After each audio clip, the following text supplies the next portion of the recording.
బయటికి ఎలా వచ్చావురా? రేయ్!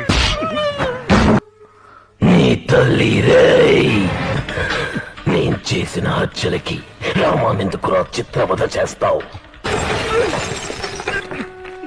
ఎవరు కొట్టారు సార్? కింద పడ్డారేమిటి? రేయ్! వాణ్ణెందుకురా కొట్టావు? ఇదేమిటి సార్? ముక్కులో వచ్చే రక్తం. ఎవరండి ఈయన పట్టుకుని కొడుతున్నది? అయ్యో! నా దగ్గర నటిస్తావు, ప్రాణం తీస్తాను. నీకు ధైర్యం ఉంటే నన్ను కాల్చకండి. నన్ను కాల్చరా? భగవంతుని సాక్షిగా ఆ 5 హత్యలు నేను ఎటువంటి తప్పు చేయలేదు. చేసింది నేనే. నన్ను బయటికి పోనివ్వండి సార్. రామాని బయటికి పంపరా. ఇరగదీసావు కదరా. ఎన్టీఆర్ని చూశాను, ఏఎన్ఆర్ని చూశాను, అమితాబ్ని చూశాను, కమల్ని చూశాను, కానీ నీలాంటి నటుడిని చూడలేదురా. బయటికి